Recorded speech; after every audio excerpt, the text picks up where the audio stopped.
Okay. Okay, I'm gonna start sharing.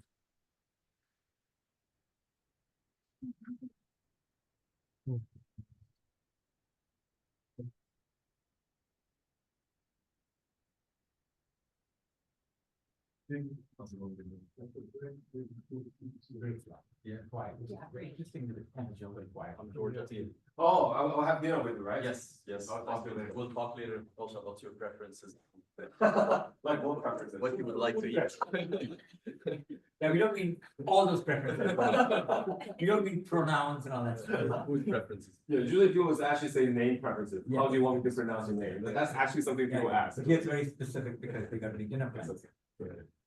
No, anything's okay to be honest. Oh, yeah, we'll talk. I'll probably also join for lunch. I'm available. Oh, great. Let's talk more then. We doing off campus for that? I'm not sure. Shinwendo is in charge That's for the right. lunch, so I'll let him decide. Yeah, and I would assume was traffic easy coming in here? Yeah, very, very quiet. There are no. So you give it an hour and a half, how long do you give it? For lunch, an hour and a half, I did. So it gets to be leave on time. There are no graduations in the morning. Wrong. You should be able to share. Okay. This is not just a list for. I don't know how should I do this. If I do this, I do the same thing. What? Wait. What's that? Yeah, it looks good on Zoom. Okay, sounds Cool. good. Noise it out. Probably not gonna do this mode. Yeah, I think you're not seeing. This is not correct, right? No, I mean you have the next slide on it. Yeah. Please share.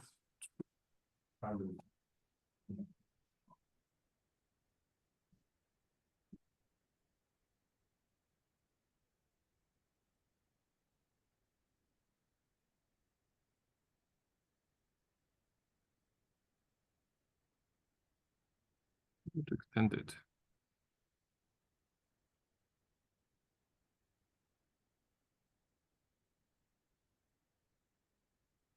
Good. I think this is better.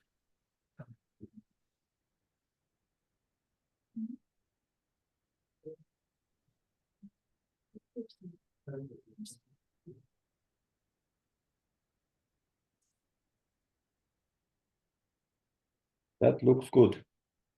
Awesome. Great. Cool. Okay.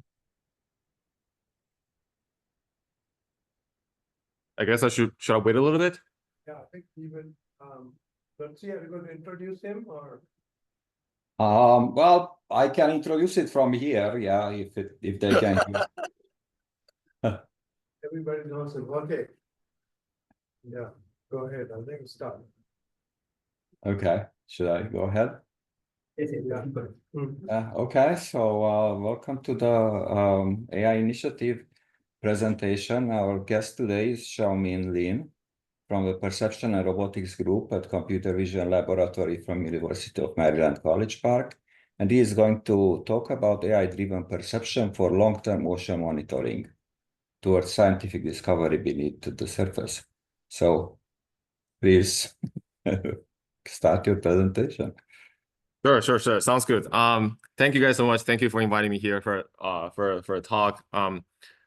So I graduated from Maryland recently in December, and then now I'm a postdoc working in Johns Hopkins in energy efficient high performance computing, where our focus is very interested into edge AI and tiny machine learning, tiny ML, which really aligns with what I want to do. What I want, I'll talk a little bit more. So here is so for underwater or ocean in general, it's very crucial. If you may or may not know, the Earth is actually occupied with 71%, almost 71% of water, compared to the land, which is around 30%. It actually regulates the climate, if you guys may or may not know, because the water will transfer the heat from anywhere on Earth to the North Pole. So the Earth weather is actually more stable. And it actually provides a lot of sustainability and resources. People have a lot of food. We have entertainment around the water. It actually has the hugest biodiversity on Earth. People know what's on the land, but what still remains unknown is what's underneath the water. It has a huge driven for economic impact. For example, we have entertainment, we have shipping over this or over the top of the ocean. We also have aquaculture, where we get a lot of food proteins from the ocean itself. So, but the ocean is actually in huge danger. Here, the image you're seeing right now is where the corals are dying. The ones in the white are the corals that has died. And then the ocean heat content changes since 1955. This one know this image that we have going skyrocketed since 1960s. It's a very bad sign. And then one of the things I'm of particular interest is oysters. I will show you why I'm so interested in this in a later stage. The oysters since 1850, comparing to what we have now, it's only like 2%. People harvest it a lot. It used to be that you can just dive under the water yourself and grab an oyster and then get home to eat. To the point now, you cannot just randomly find oysters anywhere near Chesapeake Bay. I come from Maryland, and then this is one of the biggest economy in Maryland for the aquaculture of the oysters. So there's a lot of use cases of AI and robotics in such environment where the oceans are of huge importance. One is definitely search and rescue, where you have things going on. You definitely need AI and robotics for these tasks, where you can have archaeologists where they want to explore what's underneath the water, such as temples, which been sunken a long time ago. Also, there's something, for example, there are munitions underneath the water where has been deployed, for example, in Europe. People want to pick it up safely and then eliminate those threats. You will have, for example, oil pipes, right? If you have a leakage there somewhere, you might want to use AI and robotics for such tasks that you know where exactly is leaking, what is going on. Another application would definitely be like aquaculture, where you have fishes around and then you have this large nets, and then you want to see, oh, maybe there's a leakage there, what's going on, how the fishes are growing. And you have aquaculture stuff like oysters, as I was talking about, and you can use drones, for example, for monitoring the biodiversity of the earth. For example, one application is we actually use remote sensing or drone images for counting the number of whales. So here's what I envisioned of what I want to do. I want to have like a center station where I can control all the different robots, as I'm calling the robots here. The satellite itself can be a robot. We have what's underneath the water, what's on the surface, where the drone is flying near it. You have a glider that goes very deep into the water, and probably have satellites. So what are the capabilities if I want to really monitor the ocean or have a good understanding of the ocean? Here are the few things I think will be very, very important, and which domain I actually want to be working towards. One is multimodal sensing. So I will consider the drone image and remote sensing image very different. It's actually considered different modalities. We can definitely have different modalities such as sonars, which I will go into my talk later on. Another thing will be active perception. I believe I don't want to just use computer vision by itself. I want to enable the robot with the computer vision capabilities to have the robot understand what they are seeing and they can plan accordingly. What I mean by active perception is actually having the robots be able to actively perceive what's around it and be able to plan it accordingly. The other thing is actually reasoning. I believe as a human, what's different from us to other smaller animals, if they don't have the reasoning capabilities behind it, is that we actually have the capability of reasoning things, understanding what's going on, and abstract out information and be able to plan. So this is like the central station is more like me controlling all the marionettes. These are all the robots which is like my marionette that I can control over. So here's what I think about these 3 stages. I want to reemphasize one is multimodal perception, one is active perception, one is language model reasoning. So let me go through this one by one. Okay. We did use some satellite images for whale detection. We use some drone images for blue ROV, which I will skip for this talk. We have some surface capability where we actually detect the water surface. So we have drones going underneath it, which shows where the oysters are. We also have where we work on for fusing both sensors of sonar and RGB.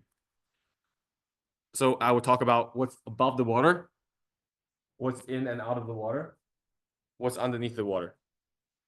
So let's start with what's above the water. So like I said, UAVs are very crucial for search and rescue, and it's also very good for surveying an area quickly. Satellites can also provide large scales and continuous convergence of a remote and inaccessible area, right? Where the drones are hard to reach out to, but you can get an idea of it very quickly. So we also have algorithms to detect those objects with the recent advancement in AI. But all these algorithms needs a large data set. This is very, very hard to get, especially considering the usage of remote sensing area, for example, satellite images. Those will cost you tens of thousands of dollars to even get one images. For drones deployment, you have to actually fly or drive nearby the water and be able to deploy them. It actually costs you a lot of money to get those training set or data set itself. So what I come up with or what I suggest is a system in a such way that we can actually gather these images easily. So we can have different assets in there. For example, you can have different objects of interest. One is whales, one are blue ROVs, one are maybe oysters. That's your object of interest. You can have different water properties, which are different colors of the water, different waves and different turbidity of the water. You can have random objects that serves the purpose for training data sets. You can have different lighting conditions for such things. So we'll be able to create such training sets that can feed into some segmentation network and be able to detect those things. So one of the objects of our particular interest is actually whales. Whale is actually an indicator of the ocean's health. It's on the top of the food chain.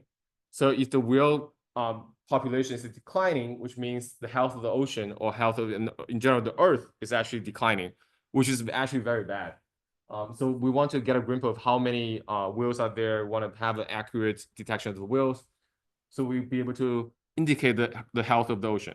Second is when the whale actually migrates from locations to locations, since it is a huge top predator, you actually change the biodiversity from location to location. This is actually good for the earth. That's why it's also very important itself.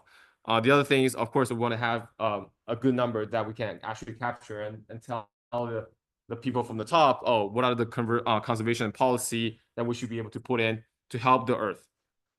So here are two sets of images. Can you guys tell which ones are real, which ones are virtual or fake? Yes, you're absolutely correct. Yeah, but some people actually fails on this because like it was actually in such a realistic one that you cannot people cannot tell. But we're trying to teach the networks to be able to detect the real ones using these synthetic ones. So they are different sample images. As you can tell, we can change the position. The wheels are jumping out. We can change the color of the wheel, the texture of the wheel, different water quality, different turbidity, different water color, and then putting random objects. So this is a qualitative evaluation of how this network is doing. With our synthetic data, it actually performs well better than the ones that without the synthetic data. So you can take something. So we're like I said, we're putting every assets into a blender and then controlling different parameters of it, and then we can generate data with the ground truth masks automatically. These are images of the whale. These are all real. These are all real images. Real. These are real images. We test on the real images and see how it performs. And so what are the different columns? What are you showing? So this one is the real image itself. The second column is the ground truth. The third column is the training with UNet without the synthetic data. The fourth column is the one with the synthetic data we included. Fifth one is at FPN. This work was done 4 years ago. The other one is the FPN with the synthetic data. So this is one of the approach using game engine or Blender to generate such data set. And then we incorporate it with the real data set for the training. and it shows better results. So let me go one step further. So this is something we submitted to CVPR this year. There's a CV for animal call. Instead of using Blender, it's also a very tedious process to actually do the whole thing. So we're thinking about, with the new development of the diffusion models, can we just fine-tune the diffusion model to be able to diffuse or generate synthetic data from diffusion models? Here are real data sets on the left-hand side. Here are the diffusion-based synthetic data we generated. So we basically fine-tune the diffusion model, tell it to generate synthetic wheels. So we can also get labels while we're doing this. And then we use some YOLO model to just train for it, and we also get very good results. So here's our results. So on the left column is number of real images we incorporated, 0, 20, 46, 80. And then these are the most synthetic data we incorporated with 0 through 160. So as you can tell, even without any real images, we use only synthetic image, we can still get 0.86 mean average precision, which is like how well it detects the bounding boxes of the wheels. Of course, the more real data, as you'll see, the better it actually performs, because I think it will align better with the real data. No matter how well we did, there is always going to be somewhat of a domain gap. I'll talk about some of the approaches I use to close those domain gaps in the next talk and in the next work. So this is just one object. This is just one. There's a couple. You could have like 2 wheels in there. You can have 3. You can have 4. But what are you are One is segmenting the. now it's just segmenting the wheels. This is the only object we And care it's about. just the bounding box, right? Not the full silhouette. Not the full silhouette, just the bounding box for now. And where do you get the real images? We work with so it's a complicated story. So we actually get the images from Maxar. It's a company where actually they supply satellite images to the military. So we get the images from there. And what's the ratio of the real versus synthetic? I think for here I show some of the examples. Like this is 80 real images. This is 160 synthetic images. This is a really small data set because, like I said, it's very, very hard and expensive to get a hold of it. I mean, looking, for example, with 0 synthetic images, Yes. 80 real, you get 94 and then 95. Yes. You add 160. Yes. And even with 140, actually went down. So there are some variants in there, I think. But I think we should do more examples. Like I said, this is such a small data set. If we increase this to 1600, I think it will be more representative. Now there's some like randomness in there, like I can't really explain, right? But as we can tell, like I think a lot of people, for example, if you actually don't have any real data at all, I think you should try to use our synthetic data. It also gives you 86, right? But this is a very small sample because, like I emphasize, it's very, very expensive to even get a hold of it. The testing is on the real. All testings are on real. All testings are real. Do you have any techniques to address the domain shift or the same? I will, but not here. I think that here we're trying to say the diffusion model is doing as good as a job, almost as good as a job as the real ones. We're not really addressing the domain gap here, but I will in the future of my talk. Coming very soon. On like content you train on the. We train on a small sample of 80 images on the real images. So we basically fine tune it, and this model can be released. I think there'll be a contribution. And that just generated images. Let's just generate images and bounding boxes. And then after that. I use these images to combine with the real ones to train. But that real data set that you tested on, did you run? I'm not seeing. Yeah, but did you run it against like some human detection thing? Yeah, the labeling are actually done by humans. We work with But that's not really what I'm asking. What I'm asking you is the quality of the images. Like, are they really high quality, nice images, or are they really, really? I think based on what you see, these are all synthetic images. Okay, so the quality is similar to the. The quality is similar to the real one. Yeah, I didn't do a human study of like comparing as humans can tell how good their quality is. But I did some other work that actually is human comparable. We'll compare it with some human detection results. Okay, sounds good. Let me continue. So I talked about what's above the water. Let me talk what's in and out of the water. What I mean by that is the water surface itself. So why is this important? Because when you are actually walking near the water surface, the robot, for example, oysters, those are in usually shallow water. And then we have to know where exactly is the real, what is the virtual, otherwise you could hit it. Okay, let me clarify here what I mean by virtual. Virtual means any image or any pixel that's formed by reflection, refraction, and reflection. Let me say this again. What I mean by virtual here is any image that is formed by reflection and refraction. If the things actually travels with the pixel to the camera, there's no reflection or reflections from direct lighting, I call that the real, because that's something you can trust. If it's come from reflection and refraction, that's something you cannot trust, so I call it virtual. It's like if you're using a fishing stick, you want to actually go for the fish. If it's virtual, you'll never get it, right? Because that's something you cannot trust. But if it's real, it's direct lighting. If you're inside the water, what you see of the fish is actually real. So you should be able to trust it. That's what I mean by real and virtual here. And then for such things, for example, especially when we're operating near the water surface, that is actually very important to know what is the information you can trust, what is the information you cannot trust, right? So we need such algorithms to detect those things. Here is what I mean by real and virtual here for the image. Let me show this again. So at the bottom of the boat is formed by direct lighting. So the diver is also inside of the water, so it's actually direct lighting. So those are real. The rest of it is all virtual. Same thing here. What's a boat above here? This is actually real. The rest of it, for example, there's a shipwreck underneath it. That's actually virtual because that's something you cannot trust. So with this information being said, it's actually very important to know what is real and what is virtual. We actually tested onto the state-of-the-art algorithms on these cases. For example, if I do adaptive estimation, you will not be able to tell what is real, what is virtual. But as a human, it's very easy for us to tell what is real and what is virtual. You know, there's a water surface is doing the reflection of what's of the turtle and the frog. Same thing here. Even the turtle is under the water. We know what is real, what is virtual. But if I feed it into, for example, depth estimation, if it's not fine-tuned, it will not know. If I give it for segment anything, you actually segment that as a subject, as an object itself, because they haven't seen this before. This is information that I actually don't know. So we need a good algorithm to be able to separate what's real, what's virtual. So here are some observations. If things are formed by direct lighting, if there's no water surface of this concept or water surface, they should move together.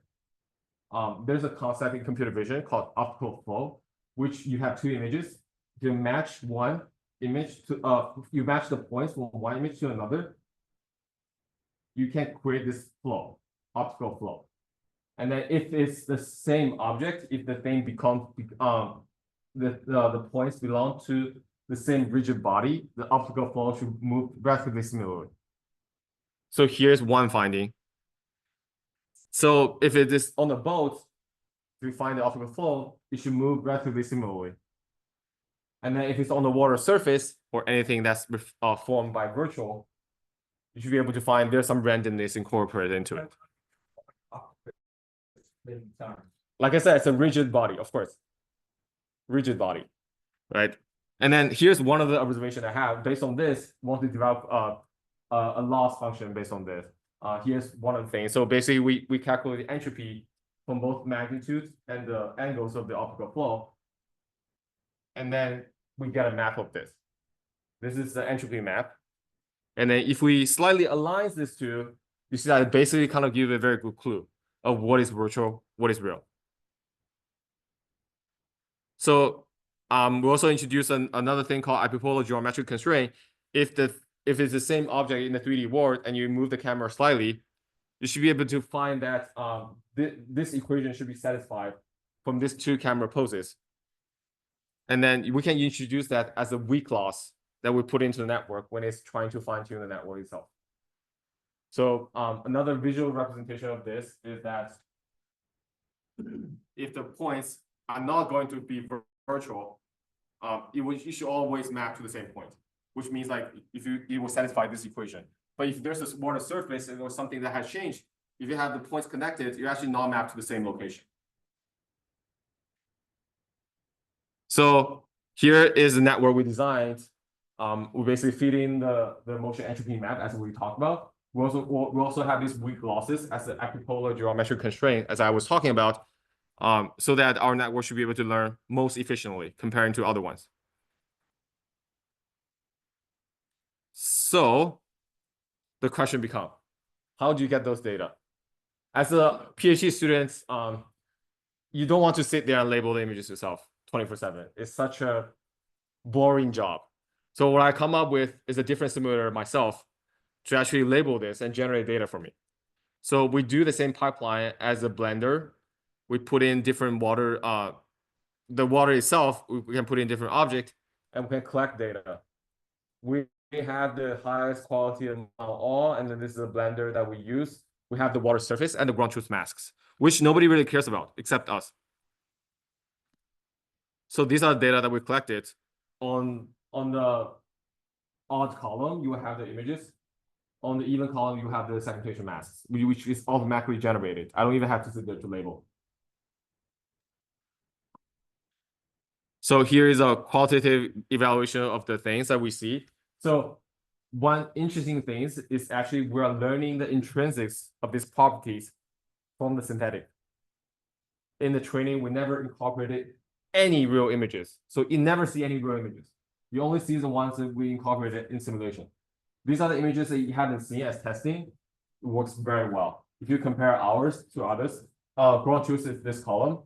This is what ours. The rest of it does not perform as well as we do.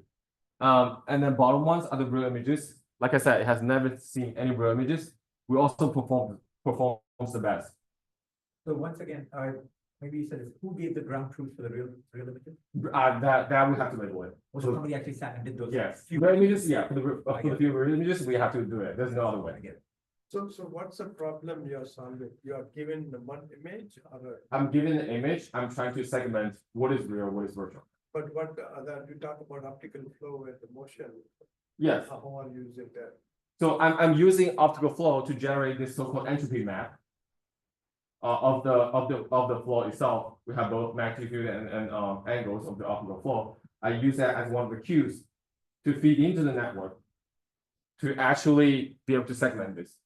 But I mean, So what he's saying is if you're seeing the ship above the water, yeah, then you'll see rigid flow of the ship. yeah, but I mean. If it's underwater, you'll see some shimmering of the water and that'll change everything. Yeah, I understand, but see, the problem you want to solve, given an image, you want to segment, but you are assuming the optical flow is given, which are motion.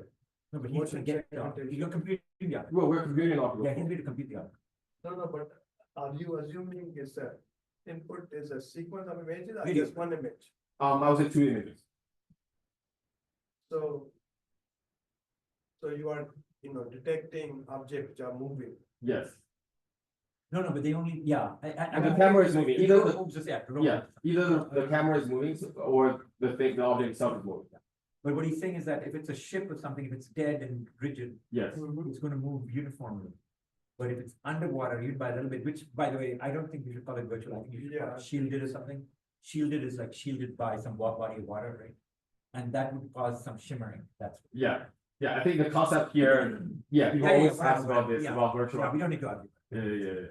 But I kind of define it in this way. But that means your optical flow is pretty precise to get the shimmering effect, like to know that it's not. Yeah. It doesn't have to be exactly precise. Yeah. We just use a very standard one, but that's one of the cues, like I said, one of the cues.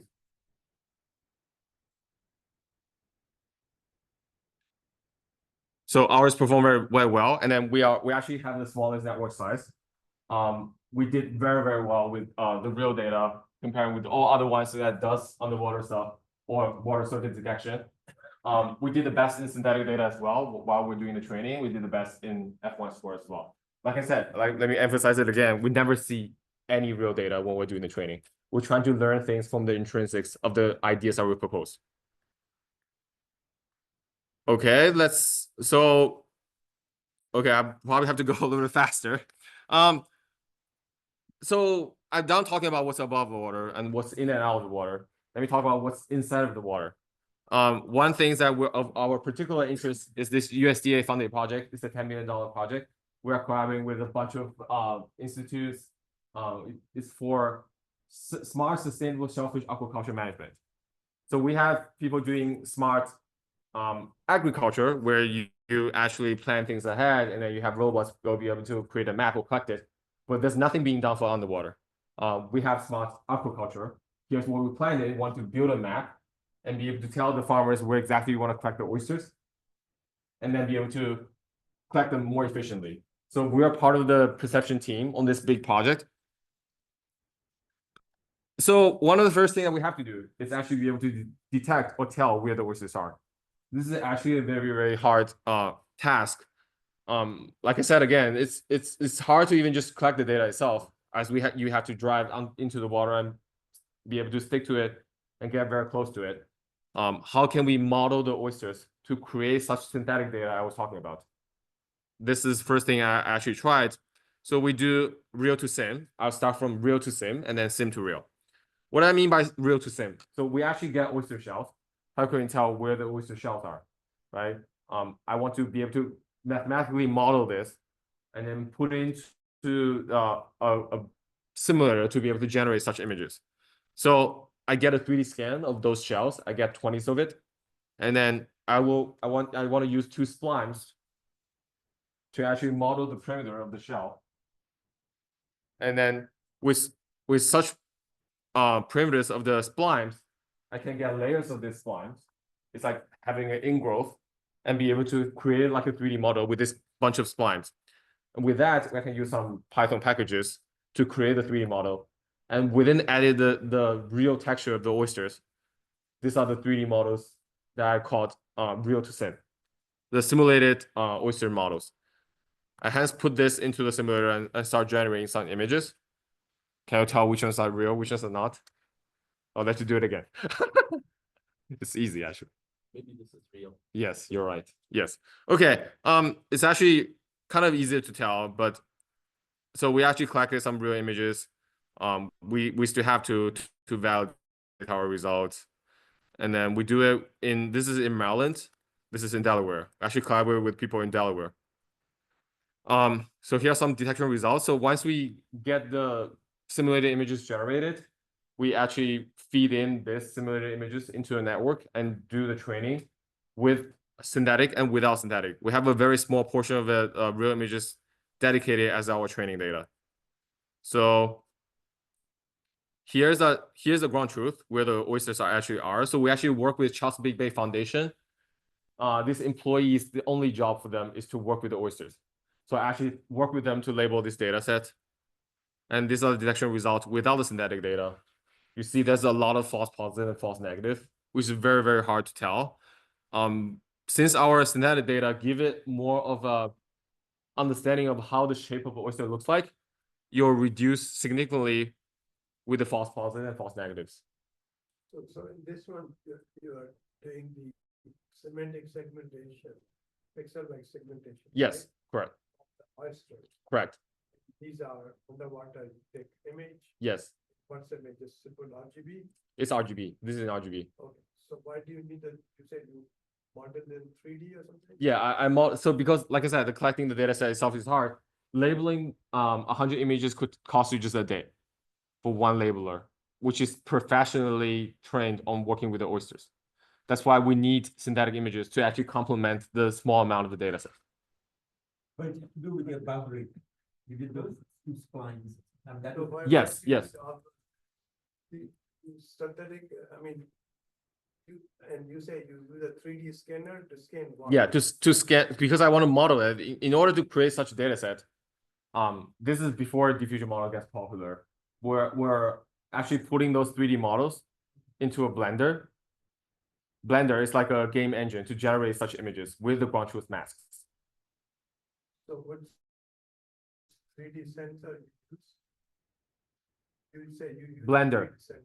No. Sensor, sense. No, I didn't use 3D sensor. I modeled, okay, sorry. I think because I cut a few slides of this, I'll probably talk a little bit later as well. So to generate such images, we have to have a 3D model that put into a game engine, for example, right? In order to get those 3D models, because I want to create a huge variance of oyster shells or 3D models, I want to model it. So you started with a 2D image of the I shell. started with this image, the actual 3D scan of this oysters as 2D image. So I You can, did a 3D scan, right? yes, so I can, What is what sensor do you use to scale? it's some 3D scanner that we actually get for on the ground, for what's on the ground. So we collect those shells. That, It's like a mechanical job. It's like a mechanical job that you give them the actual oyster shells. They 3D scan it and give you a 3D scan of this. And you subcontracted out. I subcontract out for this particular thing. I see. And this is what we got. And then we kind of put this from an overhead view and try to model the perimeter of the oyster shell. Exactly, with 2 slimes. And then that gives you the. And it gives you multiple slimes that gives you the 3D. And all that just to get The variance of the 2D oysters. image. Yes. To make 2D. But I mean, why is it hard? Take lots of images and people segment it, it's very, why do you? So in order to get thousands of images, we have to have people label it. Yeah, when people are doing billions of them, right? Because this is actually very hard to tell. So let me show you some of this. Many Can you tell which one are the oysters and which ones are not? Yeah, As a human like us, who actually don't really work with the oysters, Yeah. I don't think I'd be able to tell. But I'm trained now to be able to tell. I actually label a few hundreds myself. So with the people who's actually expert in working on this. Yeah, so the only You take them- big problem I would say with this game is also the fact that the sand is covering oysters in such a Yes. complicated way that there's no real generic oyster shape, right? Yes. Okay, that's fine. But we are teaching it like Yeah. we're in general like teaching it what a shape looks like. Right. You should be able to like detect and do it better. That's kind of what we're suggesting here. Okay, here are the different kind of oyster shape that we can see with different parameters that have. Like these are layers. Mu1, mu2, epsilon 1, epsilon 2 are actually the noise that we introduced for the oysters, right? As you can tell, if either the numbers are too big or too small, it does not look good. It does not look like a realistic one. Okay, so here's kind of what I covered so far. So we use robots to actually get the real images. We label the real data. This is what I talk about. We actually put those 3D models in there, and then we start generating images.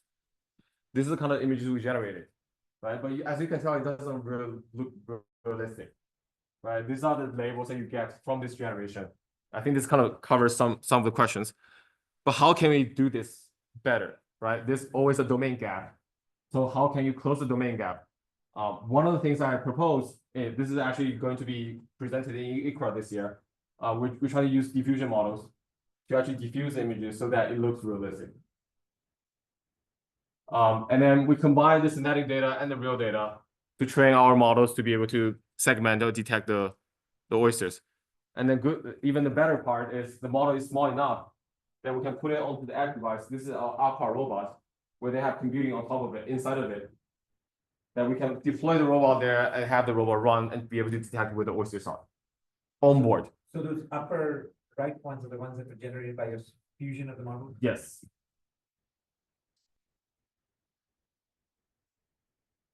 So here's kind of the sim to real pipeline we suggested. So for the diffusion model itself, we're using control net to actually control the outputs of how the output should look like. So there are 3 things we think are very, very important that we modify the diffusion models to control to. One is the target domain image input. So you want to know where the target domain looks like. So we have 400 images and we randomly select 4 at each time to tell it, okay, you should generate the image pixel. So the distribution should look like this, right? The other one is the depth of the image. So we know always the oysters are on the ground. So it should somewhat look like this, have everything on the ground, that you know the oysters are not flying, right? That will misbehave or misrepresented how the image will look like. The other one is, of course, the ground truth mask. You should, like, however you diffuse it to, you should still follow the same mask and telling people, oh, these are actually the oysters. And then we put that into our diffusion model and then modify its output. So we got those kind of images as we were talking about, the diffused images. You will have the same ground truth mask, so you save our time for labeling it. And works pretty well. Here is some segmentation models or detection models that we use. Basically with synthetic data, as you can tell, like it detects much more oyster shells I know there's a question people's gonna ask, oh, how well is this model actually performs? So we did a follow-up study with which is going to be presented in Frontiers of AI and Robotics. See how our model performs with experts and non-experts. Experts are the ones I caught with people who's been working with oysters for years.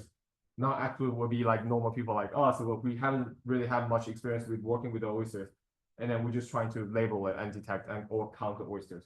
So as we can tell, even our model is not as well as the experts are doing, but we're very close to as like how the non-experts are doing for detecting the oyster itself. So are you, can you go back to previous slide? You were showing the bounding boxes, but I thought you were doing segmentation. This is a different task. This is a different one. This is a different one than the previous one. These are the segmentation. Yes. Yeah, these are segmentation masks. But Then you are showing results on bounding boxes. yeah, but when we're doing this task here, we're doing bounding boxes. We can convert those masks into bounding boxes as well. Because they don't want to prepare the math. And this, like, so you haven't developed any new algorithm, you just have generated images. Yes. right? We develop a new algorithm for diffusing the images. And so do you take the standard YOLO, or you just, We just take YOLO because like that's not the main contribution of our segmentation. The main Yeah. contribution is actually coming up with a new data set pipeline that helps the detection itself. so do you take the pre-trained YOLO, you fine tune? We fine tune, yeah, we definitely fine tune with our data. Okay. Sounds good. Okay, so let's talk a little bit more about different modalities because as you can tell from this, I probably have to go faster now. The images are very turbid, very, very turbid. So what actually works better in underwater domain? I think one thing for me and Dr. Sahara and Nagai before we're working on is using actually sonar. Sonar as optics, like if optics actually go very bad, you probably cannot see anything, but the sonar will be less affected by it.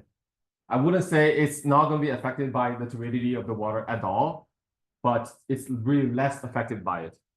So if you have poor visibility, we want to use sonar. But we don't want to lose any of the domains. We want to do optic acoustic stereo imaging. We want to calibrate a sensors or system that both modalities can be used. So here the system calibration of the RGB camera. We assume there's a GoPro and then there's a camera we want to calibrate to. And then this is how we calibrated both camera. If you have a stereo, you can calculate them based on the distance of where this is to this point. You will have two equations and you can solve it. And then we'll have optic acoustic stereo pair. Basically, you want to calculate the same distance from where the sonar camera to the point in the real world. Same thing here, where you have formed the image into a GoPro camera. You can calculate it where is that point into the real point. So after we calibrate the system, we'll put it into some underwater testing. This is our testing bed. It's like a kid's pool. We have this calibration board. As you can tell, this board is visible in both sonar and RGB. The way it is set up is very different from the normal calibration we're talking about for above the water, because all those pins are metal. So we're using a different reflectivity in the sonar of the board, all these pins, to know the exact location of the points that we want to calibrate it to. So here are some experiments. Like this is our top-down view of some of the points that we show for these rocks that we have. We actually put the rocks into the pool. We're trying to find out the points and we're trying to calibrate them. You can see those points are roughly aligned. The problem with optic and acoustic calibration is that there's no exact point match. Because the way the sonar camera is set up or the way it forms the image is very, very different from how the RGB images are formulated. So you will not get exact point match, but you will get roughly point match in the circle. This is some, there's more application for the sonar work. This is our self-built, I actually built this myself, autonomous surface vehicle. We get RGB camera and sonar cameras underneath it. We're trying to map. We're trying to do the mapping for what's underneath the sonar images. So here's one of the examples. So we actually calculate a bunch of images with GPS coordinates, and then we use that as one of the cues, and then we map these points onto one image. what is this doing? This is actually the boat running with the GPS coordinates, and then showing the sonar images that we collected here. This is actually the sonar images. We're trying to map it into the same place. So sonar image is what? It's just, it's an image and It's the image. So not how big, what's the resolution? so this is for the one that we use, because since we're working in underwater very close surface area, so it's actually 5 meters as far and 120 degrees on the So side. How many pixels are there? It's 256 because that depends on number of beams. We have 256 beams, which is like the one that's shooting out the sound. We have 1024 1024 pixels from width. That's how the way the sensor is designed. So 256 by 1024. 1024. And each pixel has a value. What does the value say? The value says the sound intensity. So for each beam, you actually shoot out the sound. And based on the intensity of the sound, when you come back, you record it, and you say, okay, this is the pixel value for that image. So you get that image from sonar, Yes. and you're also using the RGB. For right now, we're not using RGB image, but we calibrated the system as we want to use both modalities and do the So mapping. your problem here is given the sonar image, you want to detect what? We're just doing the mapping right now. Ideally, we want to detect the oysters on this mapping that we built. But now we're just doing the mapping. They're like two different problems. Mapping is that how the. How the overall underneath water the surface will look like. Surface moving. Oh, sorry, the ground, underwater ground will look like. C4. So what is moving? You show that. The moving is the boat here. Sorry. I'm not explaining this clearly. The moving is a boat. We actually put the sonar underneath this. And then because this will have actually GPS on top of it. So we know exactly what location. So based on this, we're trying to do the mapping of the sonar. These are the sonar images. Each one of this will be a sonar image. We collaborated with the position of where the boat is. And we're trying to build a seafloor map with this two information. The flow map of the sea, Of the sea. Seafloor map, yeah. and it looks like that. It looks like that, yeah.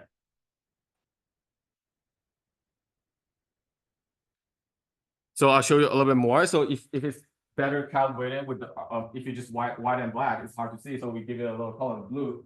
So this is how it should look like. And then it's hard to tell, but here is actually the rock. Here is a PVC pipe. PVC pipe actually absorbs the sound. And it actually looks black. If it absorbs the sound, you have a low intensity, so it looks like black. And then you have the rocks here. This is how the rocks look like. It's still very hard for humans to tell, but we wish to train AI models for it.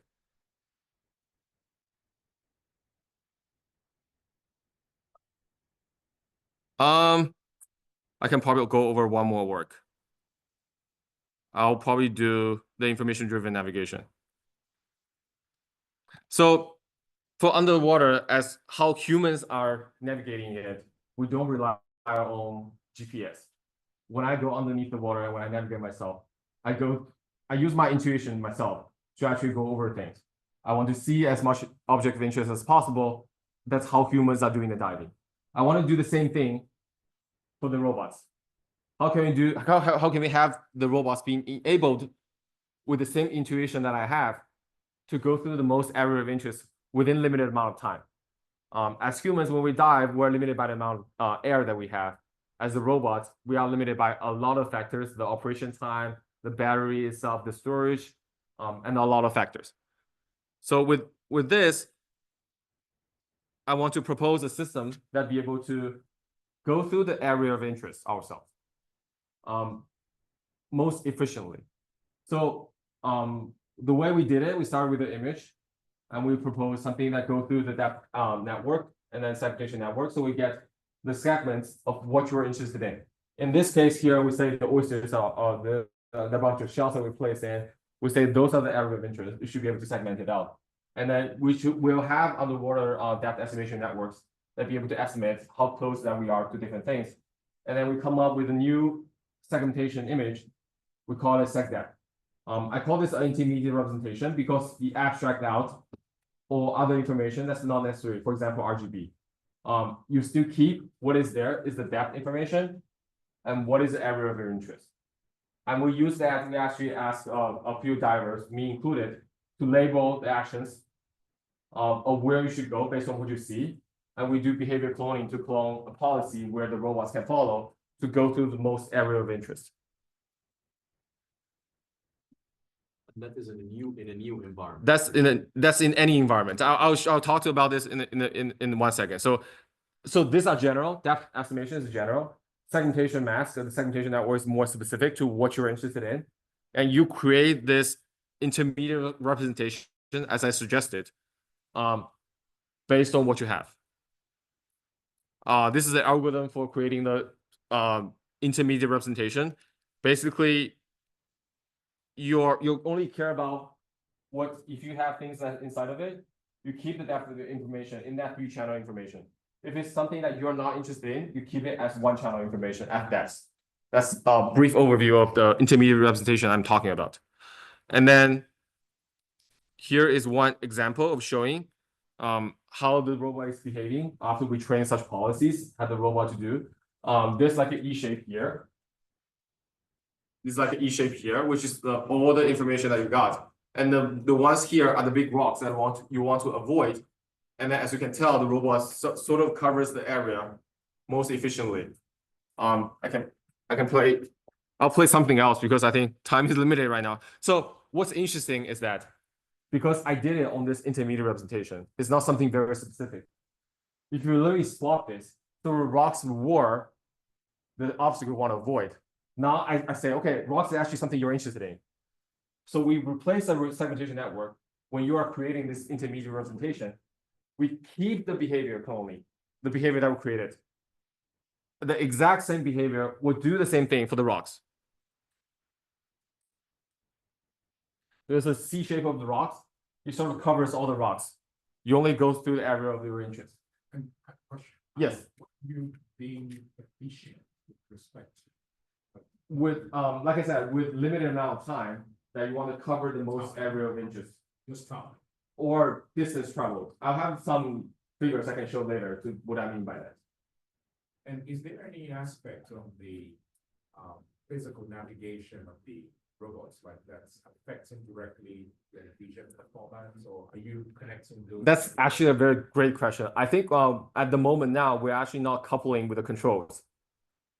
Well, based on what you see, you make a decision of how much you want to move, right? But that would be a very nice follow-up work if we actually incorporating the physics of the robot and be able to do the embodied AI, which is that you are aware of the physics of the robot. If you do some controls of it, you actually do a better prediction of what you want to actually do. So here's kind of what I mean by efficient, right? So with the distance traveled, that covers the most interesting environment. We actually, so to cover the most, the same amount of area of interest, we will need to travel the least amount of distance, right?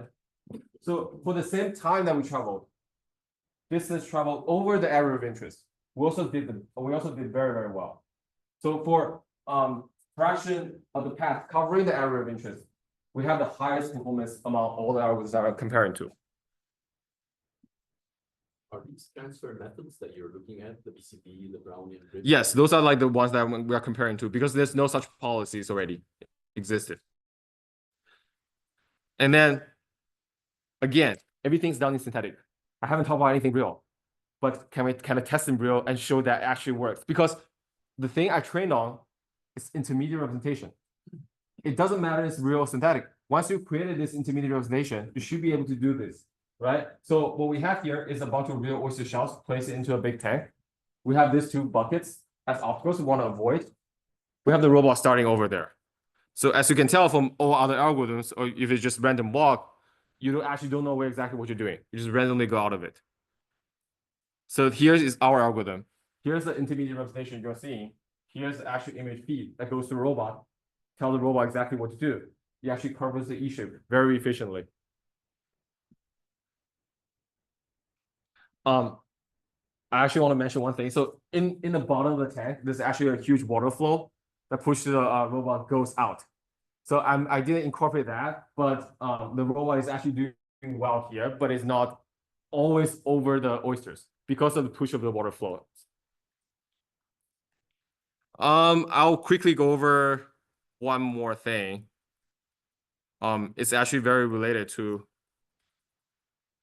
underwater robots. And then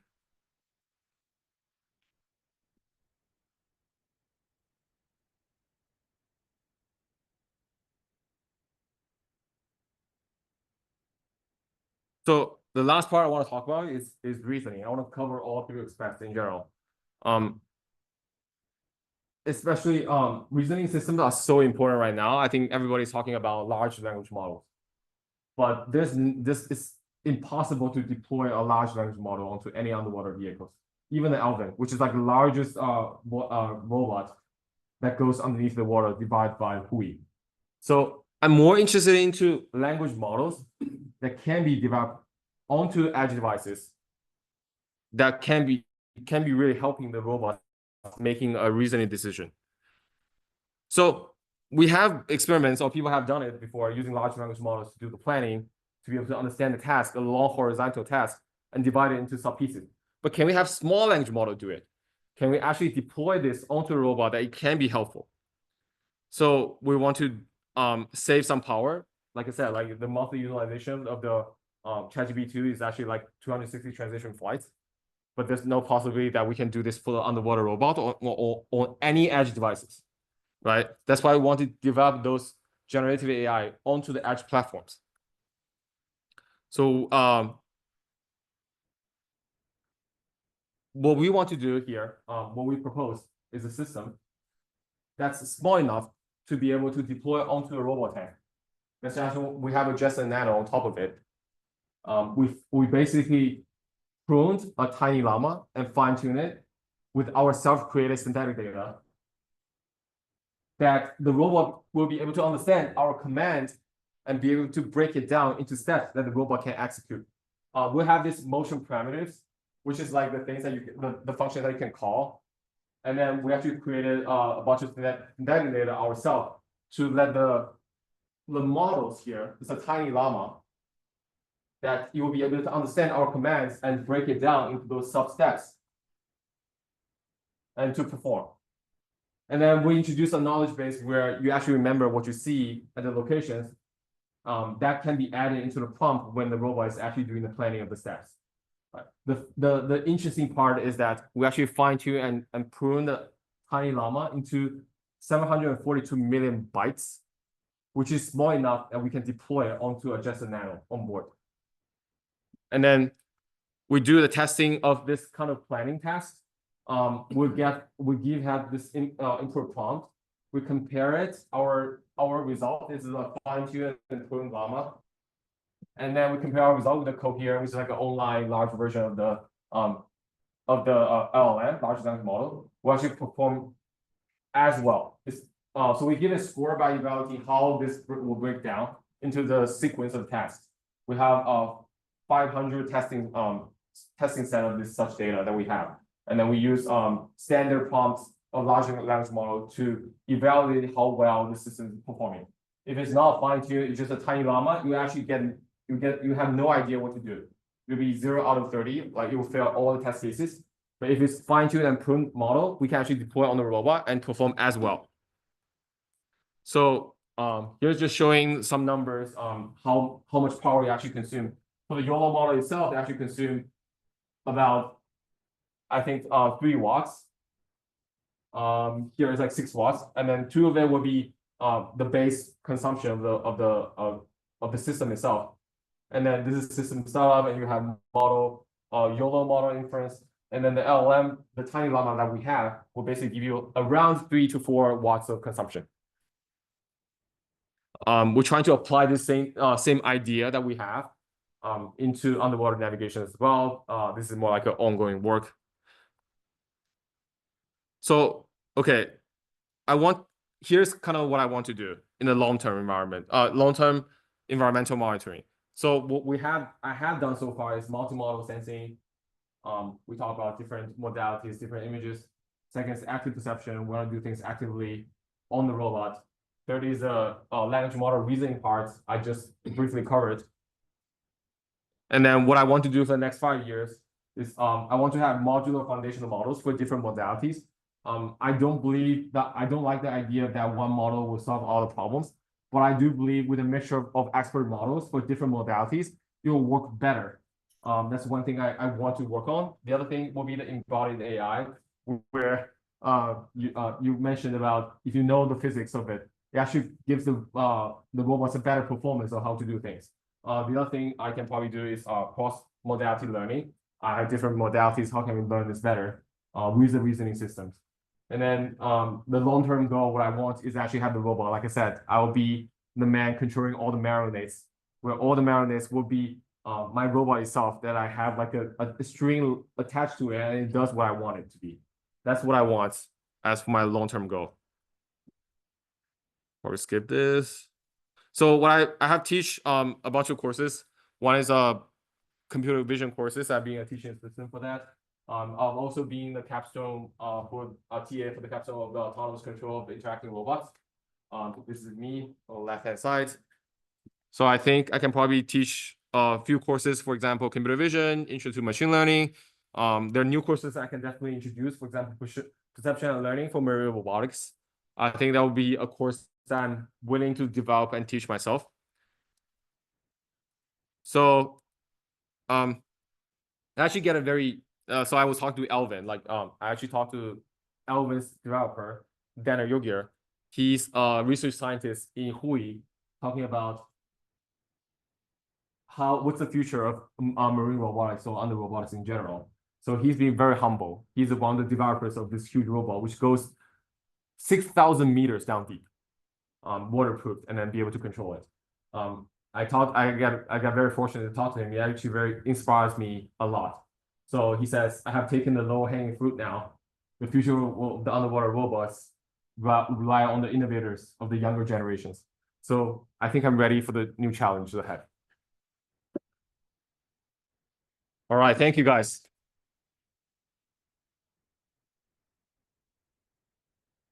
That's what Sharia looks like now.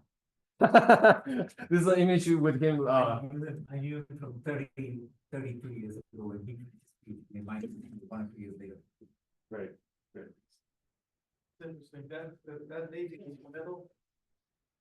You know- My classmate. Who can Are you serious? Yes. She's working with me now. She's my postdoc advisor. Tell her I said hi. Okay, of course. Such a small world. These are Maryland people. Where is No, she's Johns Hopkins people, Johns Hopkins. but not necessarily everybody's Maryland. Yanis and Miao Yu are Maryland. Yeah. So how much of this work was Maryland, and how much is Johns Hopkins? Or is it both? No, I think only last piece of work is Johns Hopkins. Everything else is Maryland. Everything is Maryland. And then you guys remember our own department? There was a lady who had come here and she was doing what's Nari is here. Nari. Where is she? She's the first. Hui, she's actually in Hui now. I actually work very close with Hui. I work very close with her. Boston? No. Woods Hole Oceanographic Ocean Institute. Where is? Oh, yeah. So It's near Boston. It's not a company. It's a non-profit organization. It's in Okay. Boston. It's in Boston. Near Boston. Near Boston. I know. Yeah. Yantian interviewed with you guys. With the disability. Went to China, I think. No, No? he's still with us. He's going to. I'll talk to you there. He's going to NTAT, I think. Ah, okay. He's going to NTAT. He was interviewing with the disability cluster. Yeah. Not the AI. Not the AI initiative. I look forward to time at lunch with you. Yeah, I'll talk to you later. So when are you meeting? He's meeting me sometime later. I think I'm supposed to meet someone on Zoom right now. You're supposed to meet the Wei Zhang. Wei Zhang? And our plan is to Oh. go. Finally, shortly after. Maybe you can just talk here. I don't know. We should. Or go to your office. Let's talk to my guy in the office. Okay, good now. Okay.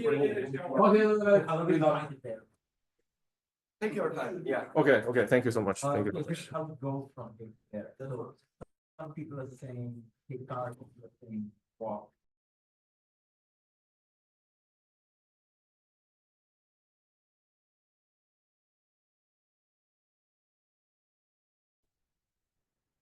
Let's see, I think is this finished? They stopped the screen sharing. Yes, I'm going to close it. Okay.